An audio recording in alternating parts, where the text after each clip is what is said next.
Service safe. Outside the mic, outside the mic, outside the mic, outside the mic. Good morning and good evening. You're listening to Outside the Mic. I'm Jarrett Weimer. Good afternoon and good midnight. You're listening to Outside the Mic. I'm Martin Meyer. You had to butt in, huh? You had to steal my show there. Just trying to play off you. That's all. Let's Just trying to continue. play off This is you. a podcast where we banter all matters music. Mostly we do. How you doing, outsiders?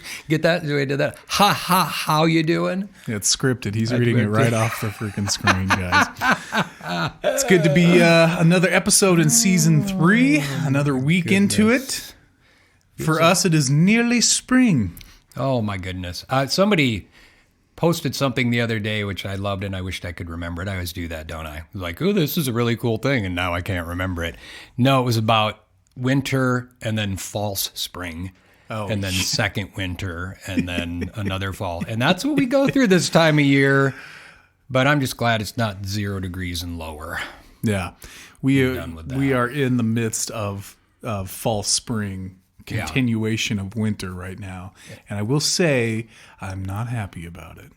No, I don't want to shovel snow anymore, but you know. My back doesn't want to shovel snow anymore either. Yeah, you know the back up there. It's like, yeah, but we need the moisture. I know, but those people can just go and...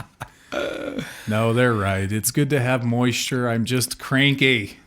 We need the moisture, Jarrett. We do. How's your week, man? Everything going good for you? Yeah, you know everything's going good for me. It's going crazy for me. I've got a... if you probably don't know, I don't think we've talked about it, but where we record our podcast in a studio in the building called the Sandstar Building. Ah, yes. Which my family and I purchased, and we're actually working on renovating a room, and I got in way over my head. But my buddy Clay is a saint, and he Also was here known as helping out. Hardware Hank, by the way. Is he? Yeah, well, he Wasn't aware of that. when I was helping you guys, Yeah. when we were doing those supports for the ceiling, you know, he turns to me, he's like, "Hey, would you mind just running down to Hardware Hank real quick?" And I'm like, "Can you tell me where Hardware? I don't know what Hardware Hank is. We have Ace Hardware," and he just started. He's like, "It's a place in Arizona or something." Yeah, that is another hardware store. They used to Yeah. have them Rapid, obviously, but he actually forgot that it was called Ace. Yeah, he called it Hardware Hank, and I went, "What'd you call me?" And he laughed. Yeah, what'd you call him? I call him Higgy because I used to call him Clayton Higgs Boson. And do you know what Higgs Boson is, Jarrett? No, is You it don't? some sort of disease? No. Is it kind of like halitosis, where your breath stinks? Or, no, it's not like that. That would be halitosis. Well. So, it didn't come up when I looked for it. But seriously, you've never heard of Higgs Boson? No. You could tell me any definition right now and be like, "Oh, cool." Okay, and then I would go and tell my wife, and she'd say you're an idiot. So Higgs boson has to do with it's like the Big Bang theory. Oh, no wonder, because I spelled it wrong. I spelled it like one word. We'll see if it comes up. It's part of the theory about the Big Bang. If you happen to buy into that. But let's see here. Higgs boson. Oh, Google boy, Google. thanks Boy. for freaking joining. We're kind of a little prejudiced. We like the Google girl, don't we? She's When just we get the softer Google boy, yeah. and she's pleasant. Google boy, he's in your face. It's like, oh, I know everything. Whereas Google girl, she's informative. Yeah, that's a good way. Yeah. He even pronounced it differently than I did. Let me hear that again. Higgs boson. No, it's Higgs boson. Yeah, why is he such a jerk? It's Higgs boson. In Guardian Leviosa. Harry Potter. Oh, wow. Remember when Hermione was like, it's not,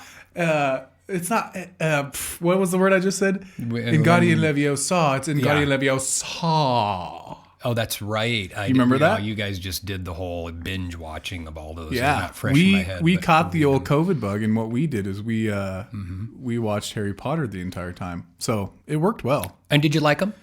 I did. I've seen them. Easton, my wife, she had not at the time. Okay. And she loves movies like that. So it confused me that she hadn't seen it. She loves Lion and the Witch in the Wardrobe, any C.S. Lewis. We just saw that one. Did you? Yep, that's good. Very cool. So the fact that she hadn't seen Harry Potter, I was like, girl. So now, guess what we're going to watch the next one that she hasn't seen? The Exorcist. Actually, I don't think she's seen that either. No, I was going to say, Sorry. Tenacious D, Pick of Destiny, Jack Black. I haven't seen that. You were telling about it. Yeah. My wife is she loves musicals. She sings like she is the female version of Jack Black as far as just coming up with really punny songs and stuff. Punny songs. Yeah. And the fact that she hasn't seen this, and those who have seen it, they're like, oh yeah, for sure.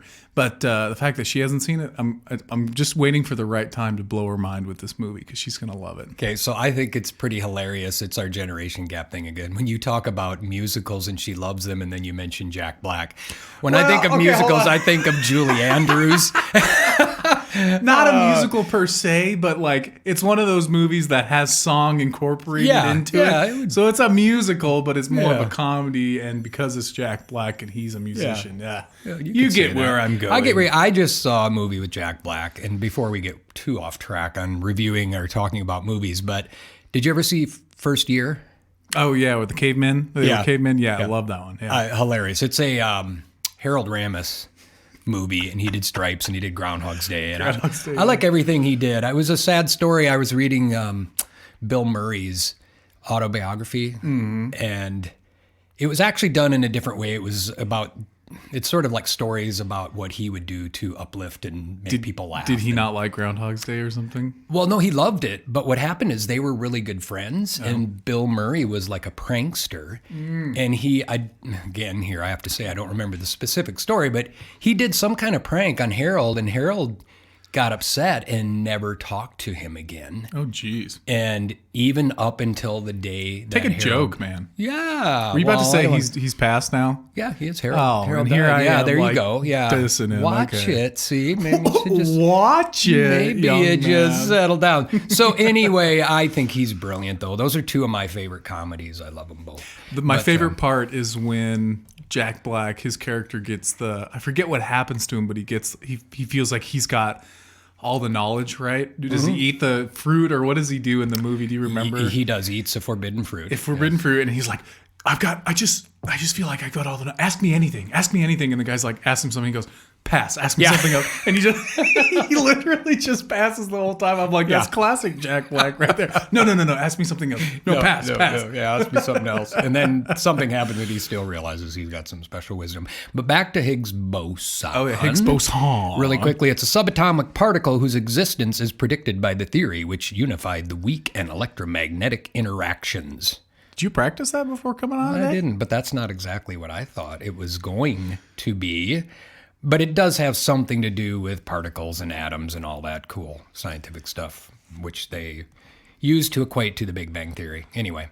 The Higgs boson. Yeah, we're going to have to find something that Google Girl can say. Yeah, for sure. Latte. Well, let's dive into some stuff here. Let's do that. Let's, shit or get off the pot. Yeah, let's nut up or shut up. Let's see, what are you, fishing or cutting bait? Right, shake it or bake it. Shank it or bank it, or shake it or bake it? Mine's shake it or bake it.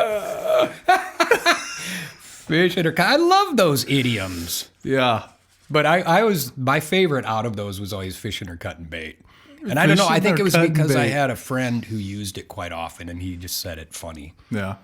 Mine was, and just because I come from the generation that has that, what's the movie Zombieland? Nut Up or Shut Up? Oh, see, I hadn't heard Woody that one Harrelson? before. It's time to nut up or shut up.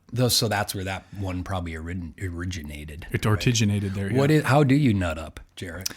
Well, for viewers under the age of 18, we're going to have to pause here. No, it's more of like, hey, get some confidence and let's go do it.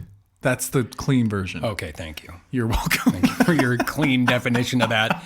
And that is a good idiom for us to go with because we get off track and then it's a half hour later and then we get into the Yeah, show. so time But to straighten it or don't. blatant it. Blatant. I don't know. But really quick, it just reminded me when I said fishing or cutting bait, and this is the weirdest thing ever, but I just had a flash of a dream that I had last night. But I just have to tell you this. Outsiders might find this entertaining, I hope. Please. Get an insight into Marty's So I'm mind. fishing in this dream, and You're there's all these naked. big fish. No, I'm not naked. Thank Okay, you. good. I'm not naked yet. But I'm like swimming through the water, and there's all these big fish, and I have my fishing pole, and I'm trying, and we're not catching any. And I think it was my friend Michael from California, I think. But I decide that I need to climb up this rock and then cast my line over this rock to where I see these really giant fish down there. And what happens is right away I get this big bite. But then suddenly I didn't just climb up a few feet. I'm like 100 feet up or something. You're on a cliff. I am, and I see this big giant zebra-looking fish on my line, and I'm like, how can I do this? How can I reel this in? And I'm yelling to my buddy because I'm thinking he can maybe run down there and grab the fish for me. Yeah. And so then I decide he's not responding, that I'm just going to reel and reel and reel, and I'm going to haul this big fish up. And as I start hauling it up, I look down, and it's him on the line. Oh, no. And then he's like laughing though, because he's like holding it, and I'm like, well, that's not a fish. This isn't funny. And that was it. So there you go. Dude, what does that mean? I don't know. What does that You can mean? crack open my skull later. I think you. Let me look at your brain for a while. Yeah, I think you need to call this Michael guy and just throw a line and see how he's doing. I might. It probably just means I need to give him a call. Yeah, exactly. There you go. Well, let's start with a little bit of this day in music. Let's do that, shall we? This episode is going to debut March 15th, so we're looking at March 15th, 1955. Elvis Presley signed a management contract with Colonel Tom Parker. Parker had previously Colonel? managed Jarrett? Is that the Colonel? That would be pronounced Colonel, but Why do they do that? Why can't they just why does this happen to me? Why can't they just write Colonel? It says Colonel. because it would be so less entertaining. It would be so otherwise. stupid for the English language to get it right. Colonel Tom Parker. Parker had previously managed the Great Parker Pony Circus, with one of the acts being a troupe of dancing chickens. Colonel. I know. See, of course that would be Google Boy. Of course it would be. Because he's got to correct me. He can't be nice. Google would be like, Jarrett, excuse me, Jarrett. Oh, it kind of sounds like Colonel. Yeah, If you say I see why you said that. I do, I see, but it's Colonel. Not Google Boy. He's like, it's Colonel. You know what Colonel is? I don't. It's like I when don't you care. Get your What? colon cleansed or something like that. Colin. You're Colin. Your colon cleansing. Excuse me, but it's colon. Oh, very good. All right, Very moving good. on. Why Mark- is it always Elvis again right away with these things? I Yeah, tell well, you. and you're not going to be surprised because there is a Beatles one on here, but I'm not reading it. Elvis needed a colonel cleanse. Well, Sorry. I mean, he died on the toilet, just so maybe he snorted. did. That's bad. We shouldn't ahead. talk about that. Rest in peace, Mr. Presley. Yeah, thank you. March 15th, again, 1955, Ray Charles peaked at number 2 on the U.S. R&B charts with the Atlantic single, I Got a Woman, doom, doom, doom, way over town. That's how it goes. Keep going, because you know what? But she's good to me. Oh, yeah. That is crazy because maybe you're just not doing it justice, but I can't Well, I remember could that. do my Ray Charles. What's it called? You keep going, and I'm just It's called gonna find I Got a piece. Woman. Okay. Jamie Foxx did a great Ray Charles, by the way, Oh, in that that was movie, right? brilliant. Yeah. Let me see if I can do Ray Charles. Talk about more of those movies.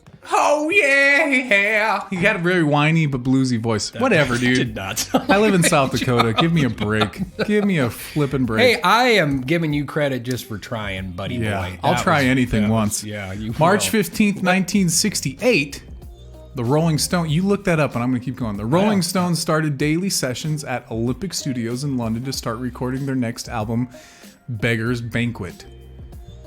Working from 7 p.m. to 8 a.m. each day without a break, the Stones worked on Jumpin' Jack Flash, Child of the Moon, Jigsaw Puzzle, and The Parachute Woman. I don't know any of these songs. You don't know Jumpin' Jack Flash? I don't. Oh, Jared, come on, Jumpin' Jack Flash. It's gas, gas, I think that's the first time you've called me Jer, so I know you care about me. You're my Jer Bear. Jer, oh, God. It was only a matter of time before that was brought up. Way over town. Yeah. Oh, that's an early one. That's the one. Okay, I do remember hearing it now, and I don't want to play too much of it because YouTube, well, not YouTube, I guess. They don't Who like does? it. They don't who like it dings when you us share anymore? people's music. Oh, it was just YouTube when we tried to publish on YouTube. Which, folks, really quickly before we move on, we apologize. We talked so much about filming last year. We gave up. Yeah, in our season, and then we gave up. But we're going to get back to it again eventually because we know you would love to see our lovely faces. I'm sure. I many of cried you. several times, so it wasn't worth figuring out. We just need to get a better camera. So it's coming. Okay, It's so just what not year here. was the Rolling Stones album?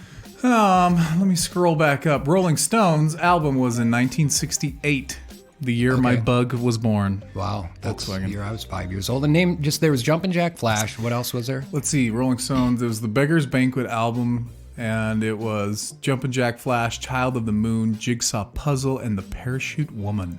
Well, the one that comes immediately to mind for me is Jumpin' Jack Flash, and I can't believe you have not heard that. Nope, never heard of it. Well, maybe I've Jack heard. Flash, What it's I've a known gas, about a lot of gas. Rolling Stones stuff is I've heard it, but I've never. It's not like I went and looked it up. Well, I'm Does that make sense? Yeah. You Okay. keep going because I'm going to give you a little treat on that one too because I bet you remember it. Go ahead. All right, moving on. We have. Let's do some Michael Jackson. And it's a recent. March 15th, 2010, Sony Music announced the biggest recording deal in history with the estate of Michael Jackson, worth more than $200 million. The deal involved 10 album projects over 7 years, including one of previously unreleased material. Sony had sold about 31 million copies of Jackson's albums worldwide since his death on June 25th, 2009. Oh, so it was just the following year, Yeah. and this was with his estate. They capitalized on the guy. Oh yeah, yeah, big time. I said oi. Oh, laddie! Oi, I That don't know. Jackson, he got screwed. He got screwed right up the. He got right up the colon. What are you, fat bastard? No, is that what you're doing? Is Oh, that I guy? didn't So- have corn. Oh, me lordy. Wait, hold on here. See, and I have heard this. Okay, I thought you have would have. heard this. I don't know the lyrics, obviously. I'm like, I was blah, blah, blah, blah, blah, blah. That was an early hit. And like Ray, that was an early hit for him, obviously. But going way back, folks. Going way back. So In the that's it. That's Wayback really what I Machine. got. Going Not a back lot in the happened March Wayback 15th. Machine, on outside the mic, going back in the Wayback Machine, on outside the mic. Are you rapping? I don't know. Are you trying to rap? Are you okay? I don't know. It's the fish dream. It is the fish stream. got You me need to all get some. You weird. need to go talk to a guy. Okay, Jared. You need to go see a guy about a thing. Go ahead. What else you got while you're pooping and not on the pot? Fish are cutting bait. That's it for On This Day in Music. That is. Yeah. Thank you for joining us outside the mic. That's- Next time. We got some fun stuff to talk about today. You get a little goofy. Hey, let's talk about our recent episode with Mr. Adam Anarchy. That was a lot of fun. That was our first interview. We've got more coming up. Yes, indeed, it He was. was a great guy to have in the old stewed. He was a great guy. It was fun interacting. It was a learning situation for us. When I listened back, I was surprised at how well it went, to be honest. But I was also surprised that you could tell, like, we have a certain dynamic, and then Yeah. when you bring somebody in, you have another dynamic. Yeah. And I laughed really loud. Yeah, A lot of we were times, really into it. Yeah. What, dude? I tell you what, and this is some insight on this last episode. Hopefully, you outsiders will appreciate this. But the beginning of it, my notes on my iPad, they weren't coming up. Uh-huh. And you did something so incredible, and I forgot to tell you about this. did that You a lot. kept it rolling, and I think you saw that I was like, "Oh my god, it's not working, it's not coming." And you just had question after question ready, and then finally, when it pulled up, I was like, "Boom, okay, I've got my interview notes here." But you did so good covering, so thank you, bro. Can I tell you something, Jared? Yeah. That's because I'm so used to having to do that with you. So I'm really... It's just kind of like old hat, really. Oh, I'm yeah, like, yeah. What's Jared doing over there? You're like, his face is red. yeah. I'll have to talk for a while. No, I'm kidding. I'm kidding. But thank you. I think it was because even though you did homework and you had researched questions, I suddenly realized as soon as Adam sat down that I had all these questions popping into me head as well. So, And you know what was pretty cool. cool is none of the questions you were asking were what I had down. Good. So I you didn't steal you your genuinely questions. had questions different than what I wanted to ask him. So I feel like we got a ton of information, and man, does the guy know a lot about Kiss and Van Halen, and it was super cool. He sure does. I ended up coming off as being a bigger Kiss fan than I think I am, but Yeah. But you know what's interesting? What I realized is, I think oftentimes, and I've run into people too, where they're like, "Oh, I'm embarrassed to admit I was a this fan or a that fan." Yeah. But the fact is, and especially when you're older, like I am too, there are moments in your life, like little chapters or whatever, and something just meant a lot. And Kiss at the time did, because of the story about my brother going to the concert and getting the guitar and the whole thing with it was just such a phenomena at the time. And they had some fun songs, Sure really enough. fun songs. Yeah. It wasn't like a long lasting love affair with me, but it was definitely at the time, wow, this is Kiss. What a phenomena. So, And for somebody who grew up and started appreciating music and who didn't get to experience it as it was happening, right. for me it was cool. It was different to see a band kind of dress up and have this makeup and this kind of devil persona. At least Gene Simmons did, outside of the spaceman thing that they had going on. Right. But then their music was so genuinely hard rock. It wasn't satanic. It was very like, what do you want to call it? Anthem. Very like stadium rock stuff. Oh, yeah. You would think, and I mean, AC/DC can't even say that because they do engage in the devil boy hell thing with their music. But Kiss didn't really do that. I mean, correct me if I'm wrong, because I don't know a lot of their music, but the things that come to my mind are like Detroit Rock City, stuff like that. Where, I want to rock and roll all night. yeah. But that didn't really engage his super long tongue, his devil tongue and the blood squirting out like it was a different Well, thing. yeah, he didn't sing about it. Like, I got a big tongue and spitting blood at you. To get you the flu. Yeah. But yet AC/DC, Angus Young, he was this devil schoolboy, and See, they had a song like Hell's Bells, Highway to Hell. They played into it. Oh, see, that's interesting. So here that you say that, I guess I never really even, though now it's like, yes, that's obvious. Makes but sense. I don't remember it being referred to as like Devil Boy or whatever. And Yeah, even when he got older, he would start to, like when they would play live, he would bring his hands up, pointer fingers out, and then you would put it to his Oh, head. yeah, like, okay. And then they would play the song. Yeah. Well, hell just ain't a bad place to be. I remember that one. Yeah. Well, like I told you originally with Kiss, I was actually taken aback. Well, I already said that in the interview, but that was my gut reaction when they first came out. I'm like, what's with the makeup? What are these guys doing? Nobody was doing it. I'm Yeah. guessing at the time. Maybe Bowie was doing some crazy stuff. Alice but Cooper, Oh, I sure. think, did a little bit. But his was, more of a, His was like more like makeup and not a full face mask covering type. Who? Not Okay, that it was what's a mask, the but a painted face. what's the word for the leader of the circus? What? that would, like the ringleader? The ringleader. He kind of had a ringleader persona too, with a lot of his dress Alice? and stuff. Yeah. Yeah, I guess so. That's kind of what I took away, and I could be totally wrong. but Like that's the what master of ceremonies, the showman. Yeah. Yeah, anyway, a lot of fun. A lot of fun with that, and thanks, Adam, again, for coming in and joining us on Outside the Mic. Absolutely. Well, I got something. Do you want to go first? You want me to go first? I would like you to go first, because I don't really got nothing. Do you want to nut up or shut up, or I will say, Poop and or then get I'll off the just pot? we'll just kind of touch on it and see how much time we have left, because I know you actually took some time, did a little bit of due diligence. I did a little digging. But we are, folks, going to do a follow-up to Woodstock. I'll do just a little teaser, and then I might mention a few things. I've been diving into it, and I feel like to do it justice, I really want to put on this investigative journalist hat.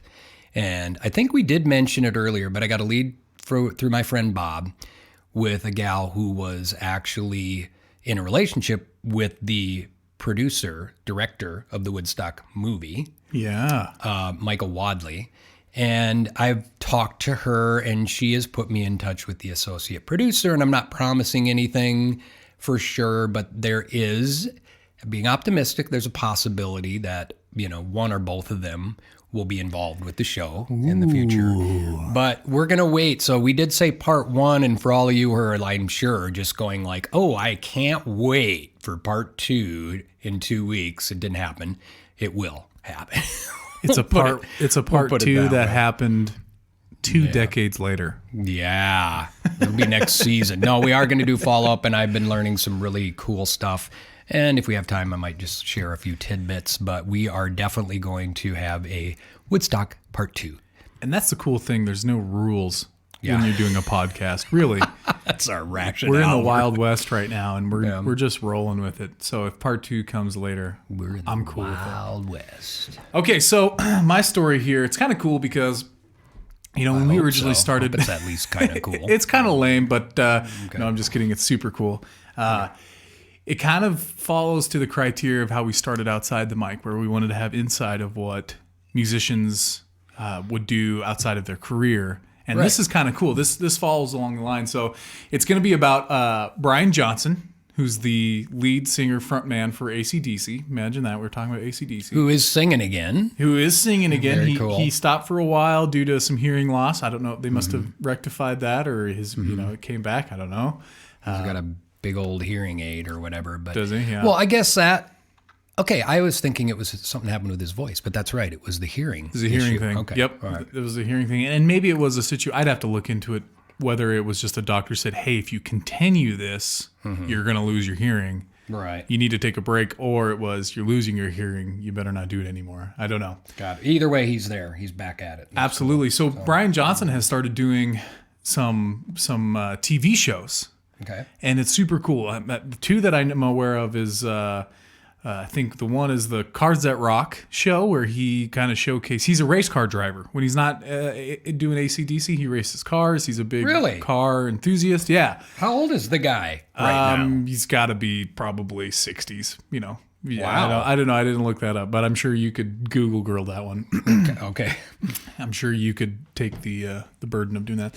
But so he's got the Cars That Rock, and then the one that I'm going to talk about today is really cool, and it's kind of a show. It's like a dream come true for people like us who really like to dig in and get the insight of our favorite bands and artists and their life on the road and how it was for them starting out. So it's Brian Johnson, A Life on the Road, the show. I think you can get it on Access TV or Direct TV now. I got to watch. I've only watched one episode. It was, and we're going to talk about that today. It was the episode with Dave Grohl, the lead singer and former drummer of Nirvana, lead singer of Foo Fighters. Oh, yeah. Sure.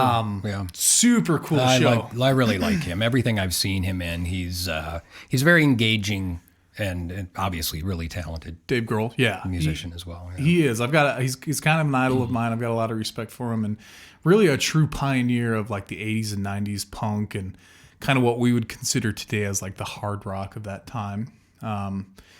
So a little backstory. What did you say? It's on Access TV? Yeah, what's that called? Access TV or Ax TV, AX? I think it's Access TV. I didn't get that one. I don't have that. I just have to... Netflix and Prime, Amazon Prime. Hulu. Do you guys have Hulu? We do have Hulu, yes. Excellent. I did terrible. I like went from British to somewhere else right there. That's right. You did all your you put all your effort into doing Ray Charles. That was hard. Yeah. My head hurts. So a little insight on Dave Grohl for those who don't know him. Again, he was not one of the Three Stooges, but No, he wasn't. His music career, he's got a full career. He didn't start out, but he was famous for being the drummer in Nirvana. Yep. And then Kurt Cobain passed away, and he then later started his own band, Foo Fighters. Nice way to put it. Yeah. Thanks. Okay. Yeah. So, but his music career really came into fruition when he visited his cousin, like at the age of 13. And it was before he really had any experience with rock music or punk or anything like the punk scene. And when his cousin came to the door, she was dressed like a punk chick. Short hair, heavy makeup, a rocker shirt, plaid, the whole 9 yards. And he thought she looked super cool. And she was who again? As his cousin. That was just his cousin. Okay. Yeah. She just kind of introduced him to the life of. She then ended up taking him to a local punk rock concert. And when he attended and got to see just how crazy these guys were, and the singer was jumping in the crowd and the music was going nuts and the bar smelled like bleach and cigarettes and lost dreams. He was like, this is what I want to do with the rest of my life. He was like 4 at the time? Yeah, he was just straight out of the womb. Yeah. I want to be a walker.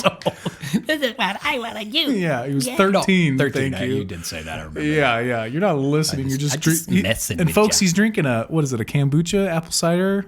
Well, So I usually it's wish. walnuts he's crunching on or a banana, Yeah. but today he's decided to do a I'm apple healthy cider boy. vinegar tonic. Well, but it's actually just water in here. So. Oh, all right, fair enough.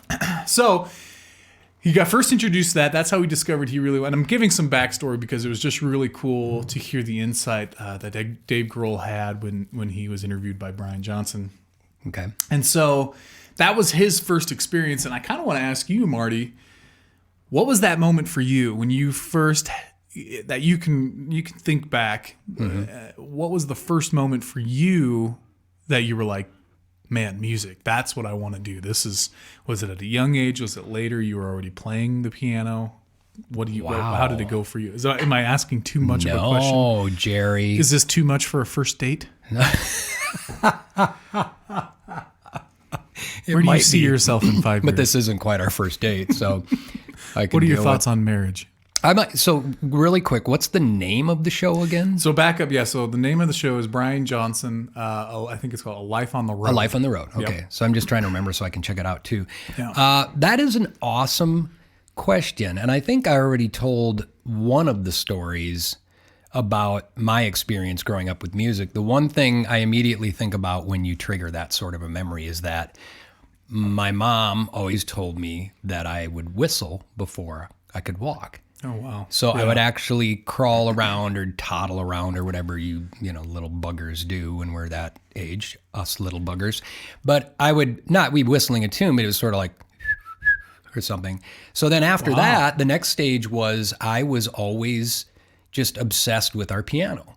Okay. And so I remember playing and thinking at the time, and I must have been like 3, and Mom was in the kitchen. I'm like, Mom, listen to this one. Like I was writing songs, and I would give anything if I had a recording of some of those because I'm sure like it's staying in his autobiography. So he called it broken music. Oh. And that's what his mom, when he would play on the piano, they used to refer to it as broken music because at first it was just him banging on the piano. Sure enough, basically. yeah. So, but you really think, I have this vivid memory of thinking that what I was doing was just really cool. Sure enough, yeah. And so anyway, I think that's part of it. I didn't want to take up too much time with that. I'm like, No, this is interesting. Yeah, you've stimulated some. So that's your thought. first experience musically. Now, what about, was there a concert experience or something where you saw the dude up on the stage rocking it out and you went, I want to be just like him. I want to do that. That's what I want to do. Yeah. Did you have a moment like that? There Who may was have it? been. The closest thing to that probably would have been when my brother and I were watching the California Jam,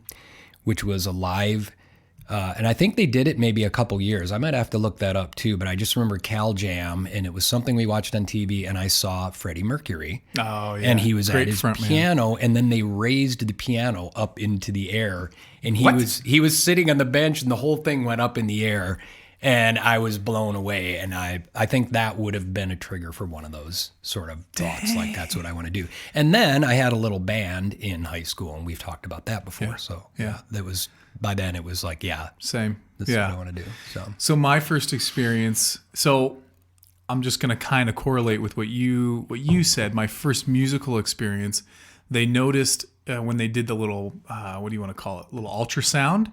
Yeah. When I was still in the womb, they said the doctor was like, this is so bizarre. I can see his mouth moving. And so my Seriously? mom, yeah, they could see You that. never told me this story. No, they could see that I was. It essentially looked like I was talking, but my mom was always like, I would play you music, and honestly, it just looked like you were always singing. Always singing inside there. Yeah. Wow. And then when I came out, when I busted out of there You just had on to good beat me behavior. whistling before I could walk. No, I was singing when I You was think in the that's womb. cool. I was Yeah. singing when I was in the womb. It did nothing for me now, but all that practice. But then later, when I was still in diapers, I would grab the broom and I would stand in front of the TV and I'd pretend to perform for my mom. So cowboy hat, broom, and diapers, she said. And so that was my, just to Probably have correlate a with what you picture said. of that somewhere. I don't think you? so. If you do, let's put it up on It's on the website for see sure. my cute tookish. See you in your diapers. Yeah. Jarrett. So my first. That's a cool story. Now, to go off of the experience that Dave Grohl had, my first experience with just being wowed by somebody was Johnny Cash. Oh, And I started out country. I'm okay to say that. I'm not so much country anymore. I literally like the blues and rock and stuff like that. But I have such appreciation for Johnny Cash, and I think it's because more of the persona that he had. It was just cool to see this man up on stage with all this. People had all this respect for him, dressed in black, slick hair, playing guitar. He was like this outlaw country guy. And for some reason, to me, that was super appealing. I was an only child at the time, so it was cool to see like one man up on the stage doing his thing. And I was like, I want to do that. To the point where I was like, Mom, let me dye my hair black. All this stuff. I want to be just like Johnny Cash. And thank God she didn't. wow. She didn't let me dye my hair black. I do recall you discussing. I think the we've talked about influence that part before. of Johnny Cash, but yeah, that's Yeah. wow. Yeah. You know, I'm embarrassed now, a little bit, and I'm gonna have to research more. So, I looked up California Jam. The original one is 1974, and maybe I have him confused with somebody, but it doesn't show that Queen was playing at the Cal Jam. There was a Cal Jam 2, which was in 78, and I don't see him on that either, but I'll go back just really quickly to the original. These were really cool concerts, though. Maybe don't know. you were watching that and then you had watched a Queen show or something, but it was close together. It must have been around the same time period, or maybe it was because Deep Purple played, and maybe it was their keyboard player who I should remember and don't. But anyway, it says here in order of appearance was Rare Earth, Earth, Wind and Fire, Eagles, Nice. Seals and Croft, Black Oak, Arkansas, Black Sabbath, Deep Purple, and Emerson, Lake and Palmer. Yeah, but Queen could fit in that lineup. They would Yeah, have done well in they that. could. I'm going to have to find, and I'll do that on my own time because I'm the one that screwed up and thought I saw Queen, but I'll figure out where and who was on a piano that floated into the air. Yeah, maybe it wasn't Freddie. Maybe it was somebody else. That's Maybe. cool. All right, so to go back to the episode with Brian Johnson interviewing Dave Grohl, it was cool just to get some insight. I've got a lot of respect, like I said, for Dave Grohl. He's one of my idols. I'm with you. And so he had talked about his first band he was in. I think they were called Scream. He was the drummer. And then later, everybody knows of the most successful, well, not the most, but one of the successful bands that he was in was Nirvana. Mm-hmm. And so he went on to discuss what it was like after the death of like Kurt Cobain and how he felt. I definitely want to see that because I've always wondered, and it's a great episode, and I really suggest suggest if you just like music, or you don't even have to like music, but if you like history, I mean, I was going to cover this later, but I'll bring it up now. Brian Johnson, he covers people like Robert Plant, Joe Elliott, Sting on this show, and gets their like perspective of how was it on the road, and so much so that when he was interviewing Dave Grohl, they talked about the first van that they had, and they were touring around with, and just like the stink and the smell. the stink and the smell in the van. The stink and the smell, and it's not the same. No, I'm just kidding. I don't know.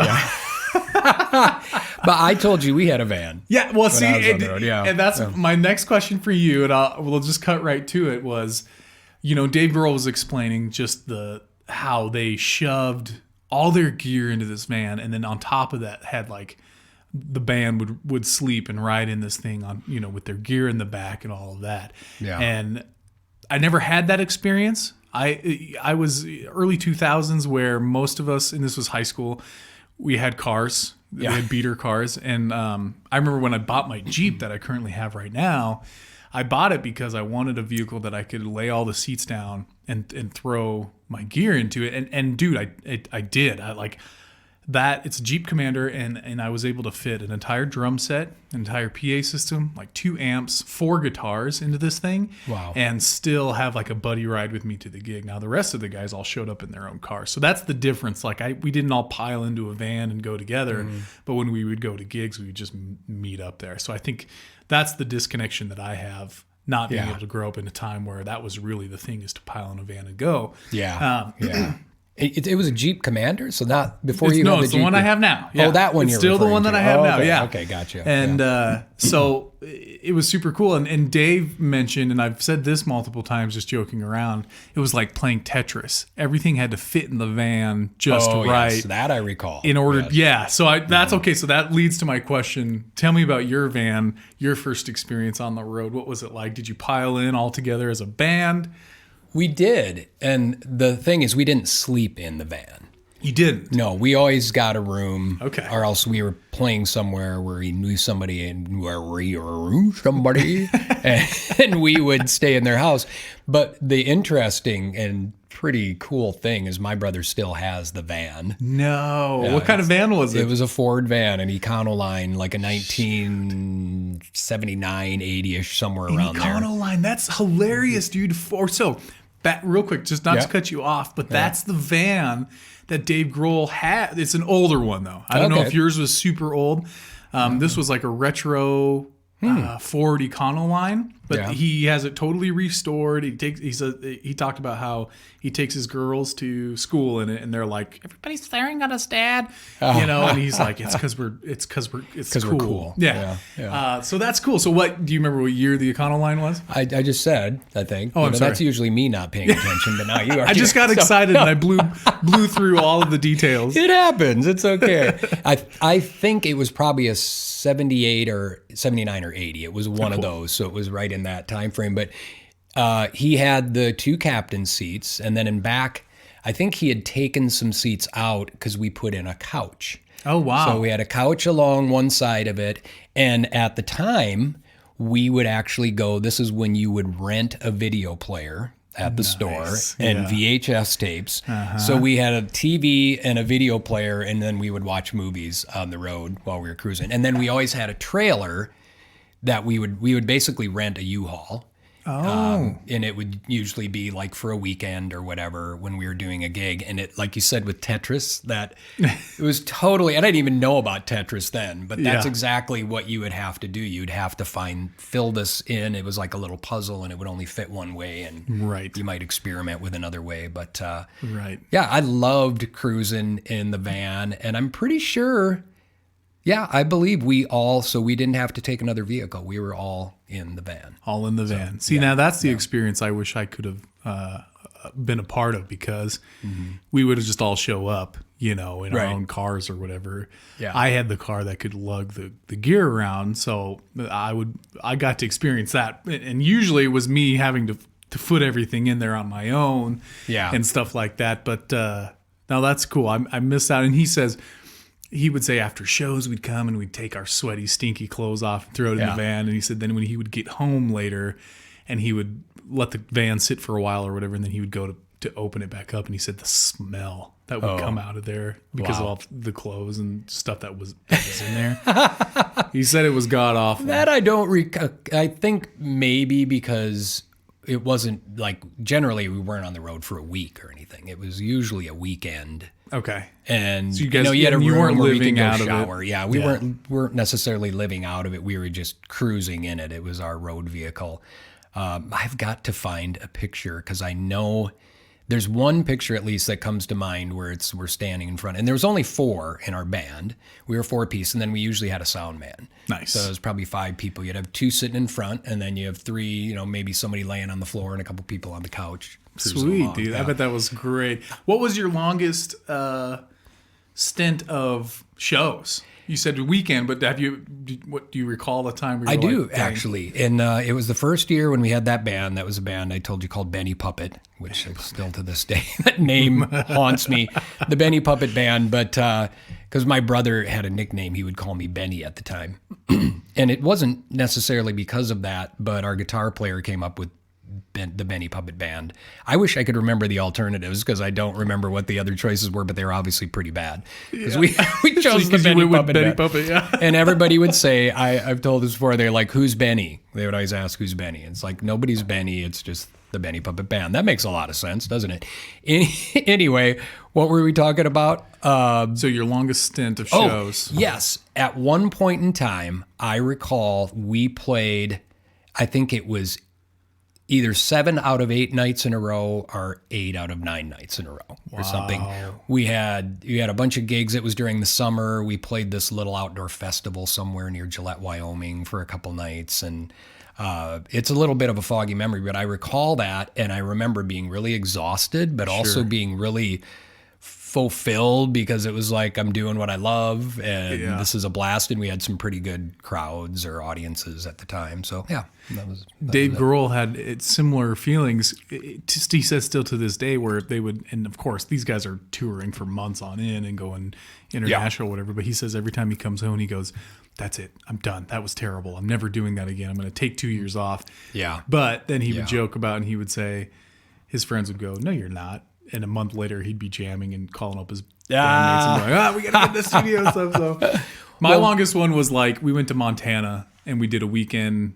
No, I think it was 4 days or something like that. We played at Gibson Guitar. They had a little festival going on. And so we got to play there, and we went and toured the factory, and all on our own bill. I mean, we weren't getting paid anything for this, but it was cool to be featured at, at a Gibson function and stuff like that. And I remember that. playing Gibsons. That's the moment where I was like, oh, cool, we're traveling around. That's cool. And I've had other opportunities of like going down to Colorado and stuff there, but just nothing ever happened. So that's cool. 8 out of 9 days, man. That's a long it's funny. time. As I'm reflecting on it, I think I might have exaggerated a little bit, but I do.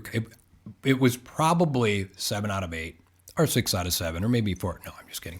But it was like a lot. It was at least a week or a little over a week where we played almost every night. Yeah. So, was he hauling around his own gear as well Dave back Grohl, then? they fit everything in the van plus Okay. lived in there. And he said they built shelving and stuff out of plywood to kind of get things to fit. And he said even one of them could sleep on the top of the shelf. Oh, that's cool. If they were brave enough. Yeah. And that wasn't Nirvana. That was an earlier band. No, yeah, it was an earlier band. Yep, that was an early, because Nirvana, Dave wasn't the original drummer, so by that time they've had pretty good success. So I imagine they had better ways of traveling around. So I like the angle of this show is obviously they're focusing on cars. That's like a lead in, and then life on the road. Well, and So it's more about the music. you too, have to then. think about like Brian Johnson. He's a race car driver when he's not geeking around. Sure. So there's always that. Like he has another show that I mentioned, the Cars That Rock or whatever. Where it's just about his cars and his racing and stuff like that. Oh, okay. So Cool. to have that element, I mean, makes sense when Brian Johnson's the one that's interviewing, and it's super cool because I love cars, but I also love music, and like I said, to get the insight from these guys, Yeah. of their time on the road is super cool.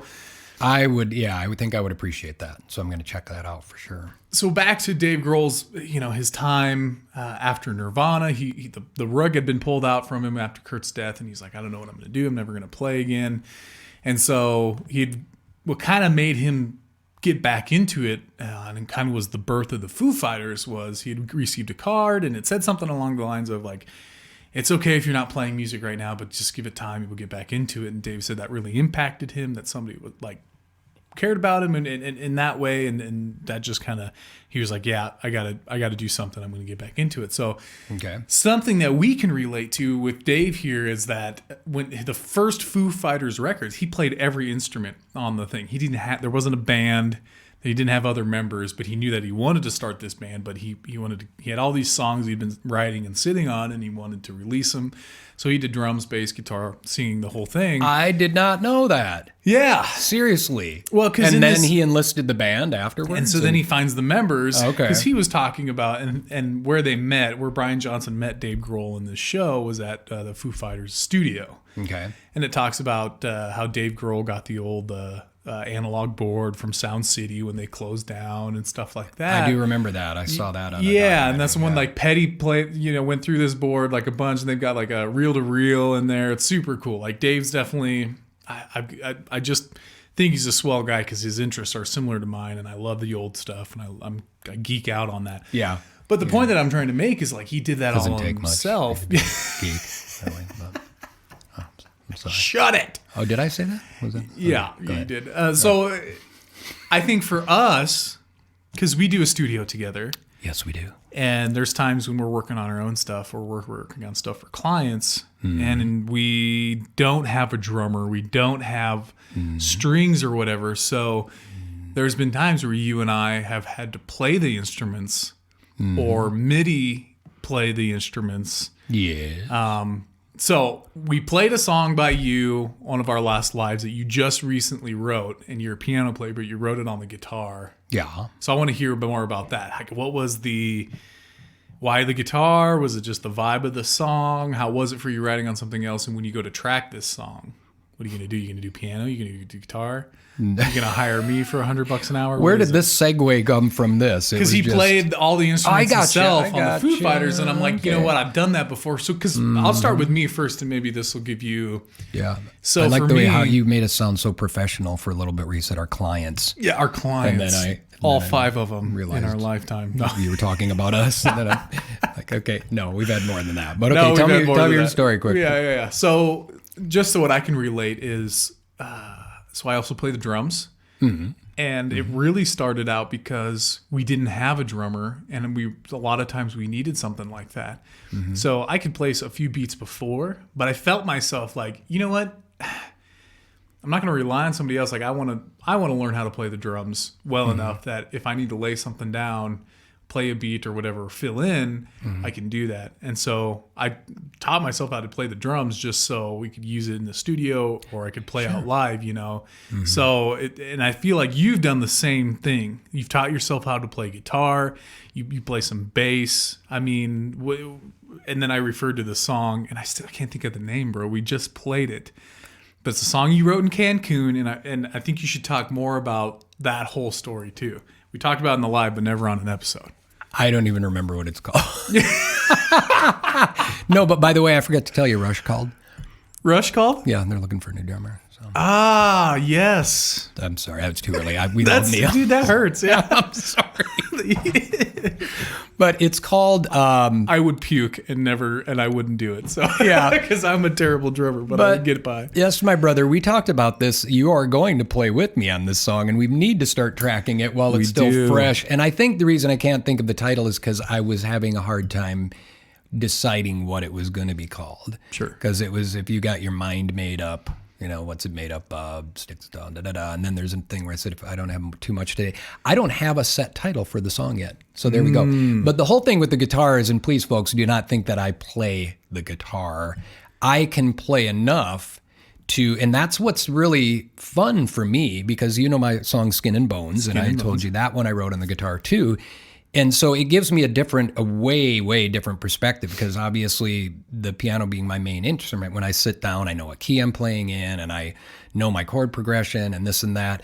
With the guitar, I really don't think about it that way, because when I'm looking at the fretboard and my hands on the guitar, I'm not thinking about what key I'm in or even what chord I'm playing. So I just use my ear. And so that's the reason, and that's all we had. It was out of sheer necessity. Yeah, right? Yeah. In both times, it was in a situation where I didn't have a keyboard. I picked up a guitar and just started having some fun. The song, we already mentioned that night, was a lyric that I started years and years ago when we were in Cancun, and then when we went back, it came back. So yes, Like 20 thank you. years. So yeah, no, it was 17. I think 17 years. Oh, yeah. I'm sorry. I rounded up 3 years. But I'm glad you reminded me. We need to track that soon, because you did a cool little guitar thing on there, and I did promise myself I would get that tracked and soon, and it's been a couple months now, so we need to Don't get break in there. that promise to Yeah, yourself. Marty. exactly. No, it's a great song. And There you go. You know, if you haven't joined us in on our Facebook Lives, that's what we're talking about when we're saying our live. Usually Wednesday nights when we can, when our schedules align, we do a Facebook Live where we jam, we play songs. And I think the last one, Marty played this song. I'm a big fan of Marty's writing, and I think it's one of my favorite songs. So Oh, stop. there we go. I'm a big fan of your writing, Jared. I'm a big fan. This is not our first date. This is not our first name.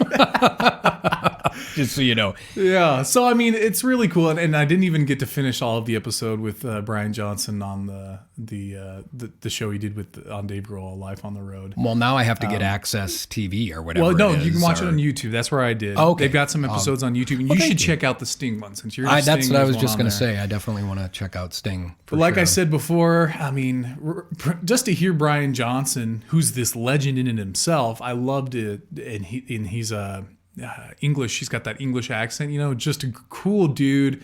And he meets with these guys and they connect and they're able to relate with each other, being on the road and being these mega freaking stars. But again, like people like Sting, Robert Plant, Joe Elliott, those are the few that I saw that he has met up with and interviewed with. But He actually, well, you piqued my interest. I was going to say something kind of Good. sarcastic, but I won't. But you piqued my interest, not only because you mentioned the thing about Dave Grohl too, and I've always wondered kind of what is personally, my fascination with the death thing again Yeah, here, yep. which it's not, You're a not weirdo. a We bad thing, get but we're a weirdo. But that had to have been so, such a huge, obviously, impact on his life and change the whole course of his life. But so I'm fascinated by that. I don't really know a lot about Brian Johnson. I've seen him, but I've never seen his character, his personality. I haven't watched interviews, so I'm really curious about that too. And let's look at it this way real quick. Brian Johnson, Dave Grohl, I mean, they kind of experienced some similar things in their career. So here you've got Nirvana. Dave Grohl's the drummer. He's not, Kurt Cobain's the face. He's the front man. Okay, so you're not riding on the coattail of somebody like that, but when they're the face of it, I mean, when you think Nirvana, you think of the blonde guy who's in the dress, and he's got the Jazzmaster or the Jaguar left-handed guitar. That's He's Kurt in a Cobain. dress. Yeah, remember he used to play on stage, and sometimes I've seen him where he's had like a dress on, or maybe it's like a hospital gown. I don't know. But Oh, that's wild. I that's don't part of the remember that. punk thing, Okay, right? That was yeah, Kurt's thing. And so Okay. when you lose that, and like Dave Grohl, when that rug gets pulled, he said when the rug got pulled out from underneath him, how do you recover? What do you do next? Gosh, yeah. And he did such, and this is my opinion, and I think the opinion of others, and honestly, the numbers show and the success of the Foo Fighters, but he did something that really just modestly, he came back, he became the frontman of his own thing. Like he took what he had left over and he continued. Now, a lot of people, I don't know if I could do that. I don't know if I could go through something like that, where you've got this band and you're really taking off, and then an important role, an important part of the person in that band, it disappears, is gone. Yeah. And to recover from that, and he's gone on and had a even, I wouldn't say more successful, but just as successful. Consistently. Stayed consistent, yeah. exactly. Yeah. Now, let's spin the record real quick, because Brian Johnson, there was also a death involved with his career. Oh, yeah. That's how he got the became the lead role singer, yeah. of the frontman of AC/DC. Bon Scott was the original. Yep. And in the interview that I read on motorsports.com, I think they said they just pinned it so well. They were like, Brian Johnson handled that so well and modestly. And you've got Bon Scott, and they were all, AC/DC was already super successful with Bon Scott as leader. Okay. Yeah. And his passing left Malcolm and Angus Young in the same situation that Dave Grohl was in with Nirvana. Yeah. And they were like, what are we going to do? Bon Scott was the face. He was the voice. He was flamboyant. Like, that was the AC/DC thing. What are we going to do? Brian Johnson steps in, has a totally different sound. He didn't try to mimic Bon Scott's flamboyant. He brought in this edgy, this different thing. Stylistically, they are similar. Similar, but the that's voices a are different different. voice. Yeah, Voices yeah. are totally different, where Brian Johnson's got that rough, edgy, cut Yeah. sound that is hard to duplicate. But he didn't try to take away anything from Bon Scott. And I think that was just super cool, and both Dave and both Brian, I mean, they moved forward from this and still created success out of that. And so I think it was cool, just the parallel universe that this interview brought, in my eyes. Now, other people just they think I'm blowing smoke maybe, but I just thought it was super cool. These two guys really got into a situation where everything was broken and brought something good out of it. Yeah, and I'm now interested in, did he reflect on that, or have you seen something before where he talks about how he got into the band after Bon Scott? Did they know him previously? Yes, and it was actually Bon Scott. And that's the reason why they interviewed Brian Johnson, is they had seen, gosh, I want to say Brian Johnson was in a band called Gordy or Georgie, or I might be butchering it, and I'm so sorry. Georgie maybe sounds familiar. Yeah, I've heard that. But. And when you hear it, I mean, it's definitely Brian Johnson's voice. He's got that edgy voice, but he's singing less rock and more pop sound at that time. Right. But it was Bon Scott. They watched Brian Johnson and his band perform, and Bon Scott goes, man, that guy's got it. Okay. And so Malcolm Young, Angus Young, later, they were like, hey, you know what? Let's reach out to this guy. Let's bring him to Hawaii. Let's, and that's because that's where they recorded the Back in Black album, was in Hawaii with Mutt Lange. Okay. And I just read an interview or saw an interview where Brian Johnson goes, okay, I'm doing this thing. I come up with this voice for this band. We record this album, and I come back home, and I'm like, I think I just cut a record. I think I just did this thing.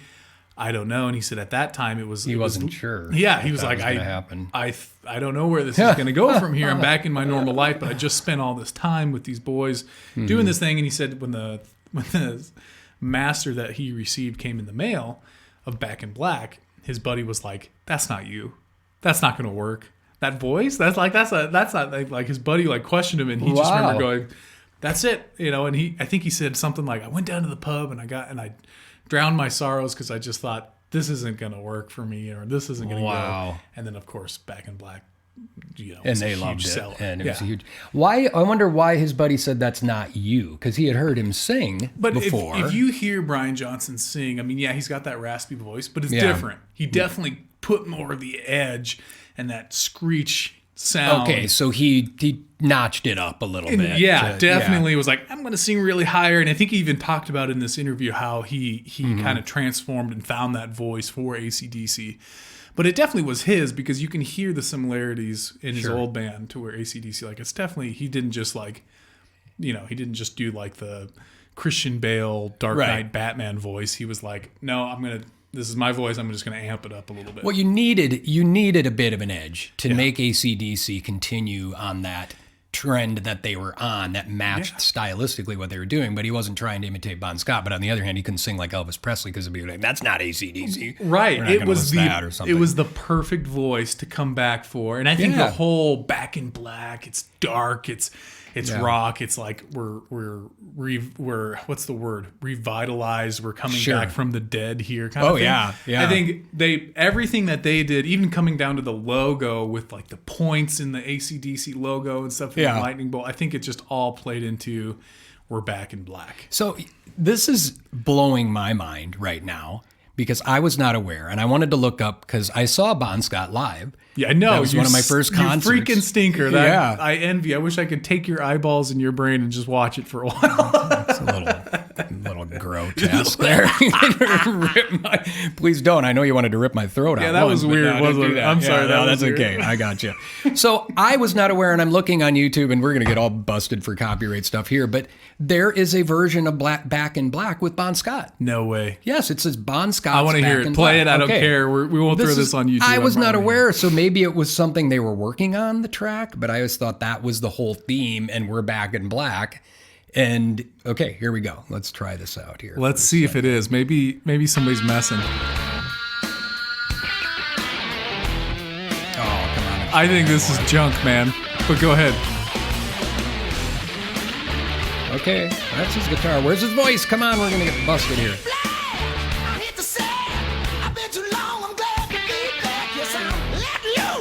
I don't think so. I think that's him. Got 1 million views, dude. Yeah, that's Bon Scott, dude. I don't think that's Bon Scott. You think so? Yes. No.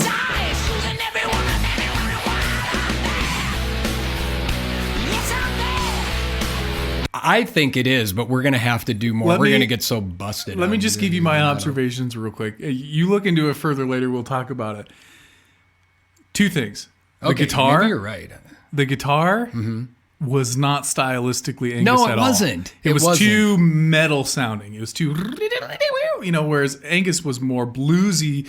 He had very much of a slow hand and more tasteful stuff instead of being super fast. Yeah. And this is just me. This is my opinion. I could be totally wrong, and if I am, that's great. Right. There was a couple of things in the vocals too where I'm like, no, I don't know.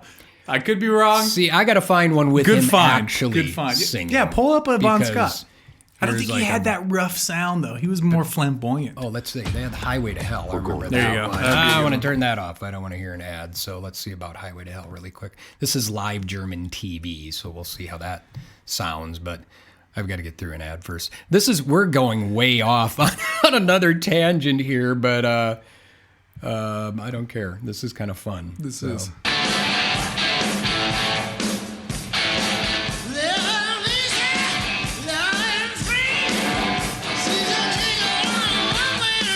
He doesn't have a rasp.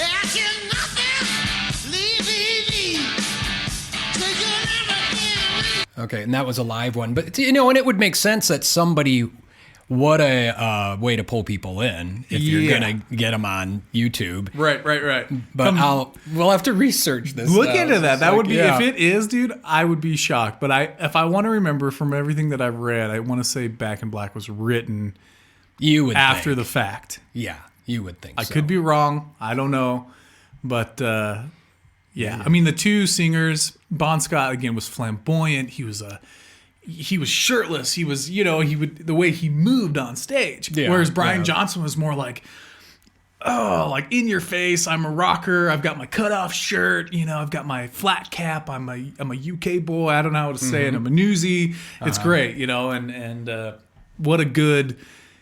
You couldn't have one without the other when it comes to AC/DC. And No. you have a total respect for both versions of the band. Well, and it's like we talked about, and as I'm searching, you see that right away, like Bon Scott versus Brian Johnson, and it's just like with David Lee Roth or Sammy Hagar. Van Halen, Or something. exactly. You always get these. I'm always thrilled to see a band be able to have success. And like with Def Leppard, you thought they were going to have to replace their drummer, and they didn't. That's they even didn't. more incredible. That's incredible. But Yeah. you'd like to see them, be able to move on from something that could potentially be a disaster for the band. Yeah. So, and I love them both, and I definitely. I hadn't listened to Bon Scott in a long time, so hearing his voice was kind of a trip just now. Dude, and the fact that you sending got me to down a see whole him road, live. so- Yeah, I want to be yeah. mad at you, but yet I want to be your best friend and learn everything I can. Well, and about. I wasn't even. At the time, I wasn't a huge AC/DC fan. Didn't you say you were with Cheap Trick or something? They actually opened for Cheap Trick at the time, and then they became, much bigger. I would say think, they're than- much bigger. Yeah, Yeah. than Cheap Trick. So I was going to see Cheap Trick, but it was amazing because I really started listening to AC/DC after that as well. Nice. So, Yeah. Wow. Right on, dude. I mean, hey, that's what I've got. If you, outsiders, if you haven't checked it out yet, Brian Johnson's A Life on the Road debuted in 2017. I think there's 3 seasons. Go check it out. I know there's a ton on YouTube. You might have to subscribe to some sort of streaming channel or something. Like I said, Access TV or Direct Now. Right on. We're not. They're not sponsors, but man, you got to check this out for sure. And this I thought was just a cool story. Honestly, came to me last night when I was watching this thing, and then this morning when I was watching the interview with Dave Grohl, I thought, man, this thing. thing's cool. So Like down to the wire here. We get a little, Yeah. folks, you can imagine, and our friend Jeff said that too, because he is potentially going to do an interview on this show with us. And then he realized when he was trying to research something, just how much work could go into it. And we kind of kick ourselves because we don't always have the amount of time we would like to do a complete due diligence on every story. And it's obviously it's not really a paid gig right now. We just do it out of love, but we sometimes wonder what we're going to end up talking about. So. But in the same sense, which is why we decided to do Woodstock in a 2-part thing, is because I did my Woodstock without you even considering going further into it. But you, as you do, you research and you were like, dude, it can't stop here. There's so much more into this. Oh, man. So it's going to Yeah. be cool to see what you've got for part 2. Ask me a question about Woodstock. Is this like a a just- year I'm one just thing? gonna see, 'cause Woodstock. What year did it take place? Well, it was 1969. That's too easy. But Okay, what were the boys' names that started again? John Roberts and Joel Rosenman. Rosenman. Rosenman. Yeah. Okay, what was the lineup for the first Woodstock? Well, okay, that would take too long to go through the whole thing. But I don't have it memorized. Wasn't it? But that was something. Santana was there. Oh, yeah, we talked a little bit about this Santana. last It one. was, Absolutely. Here's a few key, really quick things. The bands that were supposed to be there and weren't the Moody Blues were going to be there, but they had gigged themselves in Paris. Jeff Beck was supposed to be there. His band broke up before that. Did you hear the story about Iron Maiden? They were going to be there? They were on No there. They were on the way. bill, but they insisted on getting a helicopter to fly them in. Get out of here. And this is a fun story. We're spending Don't tell me too so much. time. Yeah, wait for the Okay, wait. I'm gonna just give you this really quick tidbit of a taste. Where are we at as far as time? Oh, we're sitting at an hour and 25 seconds. Oh, holy cow. Oh, 25 seconds, not 25 minutes. So Iron Butterfly. This is a thing I didn't realize. Iron Butterfly? Yeah. That's what they were called? Or Iron Maiden? You said Iron Maiden or Iron Butterfly? No, it's couldn't have Iron been Butterfly Maiden. at the Iron time. Butterfly. Iron Jeez. Butterfly was the name of the band. They had the band that had Inagata-Davida. We talked about them. So not Iron Maiden, though. That's the metal band that happened much later. Maybe they became Iron Maiden. I don't know. We're sounding Okay. ignorant here now, but Go for it, go for most people remember, you know, if you mention Woodstock, they're going to recall some iconic performances. They're going to say, you know, Santana or Jimi Hendrix or Janis Joplin or The Who or, you know, somebody, Richie Havens. But then there's other bands, and I did realize, and some of them didn't get included on the album because they didn't sign the rights to be able to do that. Or they hated how they sounded, right? They Wasn't did, The Who? which was The Who and the Grateful Dead. The Grateful wow. Dead was disappointed, but so much goes into the details and the circumstances of when they performed. Like the stage at that point, it was so wet. They were worried the stage was actually moving, and they were getting shocked on their microphones. And so I've had that happen, and that I have does too. not feel good. It can be nasty, and it's scary. And it's amazing that, well, one of the tidbits too, just the fact that 2 people did die during Woodstock. As players or attendees? Attendees. Oh, geez, actually. yeah. Well, 2 out of how many were there? Well, that's just I it. hate to, Yeah. but that's pretty good. Over 3, almost 4 days of dealing with 500,000, almost 500,000 people. And that is still to this day is one of the most fascinating aspects of Woodstock, is that there wasn't any fights. There was injuries, lacerated feet, there was overdoses, but only 2 deaths considering that, and that there wasn't a lot of food and the sanitation. So it's the whole thing. Obviously, you can tell. You're fired up. You're ready to do this. Well, I love it, and That's just a tidbit, folks, of Woodstock Part 2. Marty's going to bring it. He's going to nut up or shut up when it comes to Woodstock Part 2. And I'm going to give you this little tasty story. I'm going to nut up or shut up. You got that right. So the story goes that Iron Butterfly, they agreed to play. They planned to fly to LaGuardia in New York, but they couldn't drive to Woodstock because of the traffic jams. It was known as one of the biggest traffic jams ever, where it was backed up for 10 or 20 miles. Yeah. So the production coordinator, John Morris, related the tale in a book called Back to the Garden, which is another one I probably want to read. But he said, they sent me a telegram saying, we will fly to LaGuardia. You will have helicopters pick us up. We will fly straight to the show. We will perform immediately, and then we will be flown out. So they couldn't do that. They couldn't deliver on that. No, and they did end up having some people come in by helicopter, but he was a little upset by the demanding way that it was presented to him. I remember seeing this in a documentary. Morris sent back a telegram, see if you can figure this out, which when arranged as an acrostic, spelled out, acrostic is kind of like an acronym, acrostic, spelled out a fairly unambiguous reply. 4 reasons I can't go into. Until you are here, clarifying your situation, knowing you are having problems, you will have to find other transportation unless you plan not to come. Did you stay with me on that? What'd that stand for? It basically spells out F you with the whole thing on this telegram. And obviously, Iron Butterfly did not play Woodstock. Sure enough. After that. Yeah, sure enough. Oh, geez. I wonder if they ever figured out. That's I bet great, they did. man. Yeah, so. You're giving away too much. This is for part 2. Well, there's literally so much. Look at these books. I have books on the table that I checked out from the library. He does. The gentleman I'm speaking with, Dale Bell, that I hope we can get on the show, but I can mention him. He was associate producer. He recommended a book, and there's a new one coming out, another 450-page book. So obviously you could do a lot of homework on this, but no we do plan on discussing Woodstock some more. Right on, brother. For sure. Well, this has been an awesome episode of Outside the Mic. Outsiders, thanks for joining us again. If you do say so yourself. If I didn't do say so myself, I did a pretty good job. Just going to put that out there. Yes. These are the reasons why we do it. We get such in rabbit holes, and we get so passionate about talking about this stuff. We are music lovers, and we are happy to share it with y'all. Right on. Glad that you like it too. This has been a great episode of Outside the Mic. Thanks for listening. Thanks for joining us. Be sure to subscribe, leave some feedback. Check us out on all podcast streaming platforms, or go to www.outsidethemic.com. Thank you. Bye.